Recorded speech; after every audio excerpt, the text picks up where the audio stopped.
Okay, find the roots of x cubed plus x plus 4x squared minus 6 is equal to 0 by factoring. Quick way we can do this, I'm going to say f of x is equal to x cubed plus x plus 4x squared minus 6. And if we want to determine some potential factors, you can use factor theorem. Now, in order for me to use factor theorem, the remainder theorem of a value has to be equal to 0. So the remainder has to be equal to 0. So in this case, I want to figure out some potential factors. So potential factors, once again, you can use this formula to ballpark some of your guesses, but once again, it is trial and error. So you do plus minus the constant term, factors of constant over plus minus the factors of the leading coefficient. Right? And you want to think about your function f of x in the form of ax cubed plus bx squared plus cx plus d, right? So in this case, our potential factors are plus minus factors of 6, right? So you could do 1, 2, 3, and 6, and leading coefficient is 1, so plus minus 1. So our potential factors that we can test out are plus minus 1, 2, 3, and 6. You just divide all of these numbers by 1, right?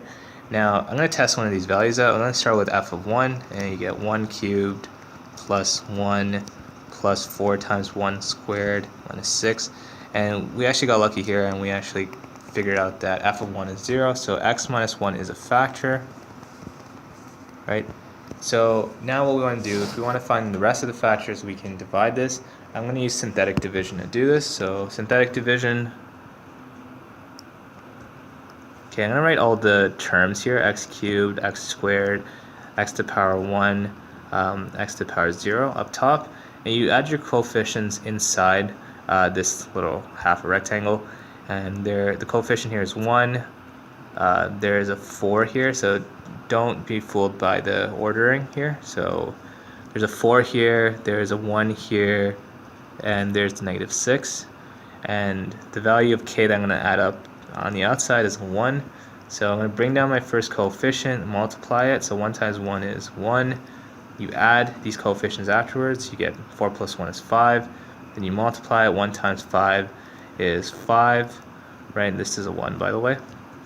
1 plus 5 is 6, then 1 times 6 is positive 6, and then you add them and you get 0. Right now the quotient is going to be 1 degree less. So this is going to be x squared, x to the power 1, x to the power 0, and this is your remainder.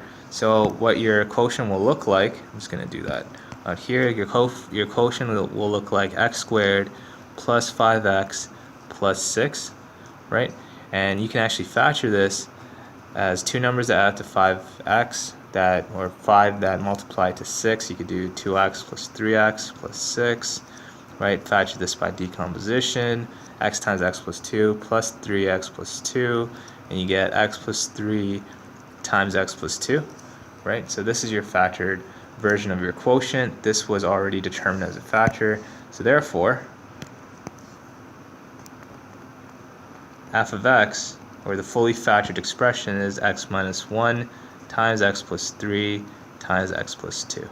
Okay, and that is the fully factored version of your expression.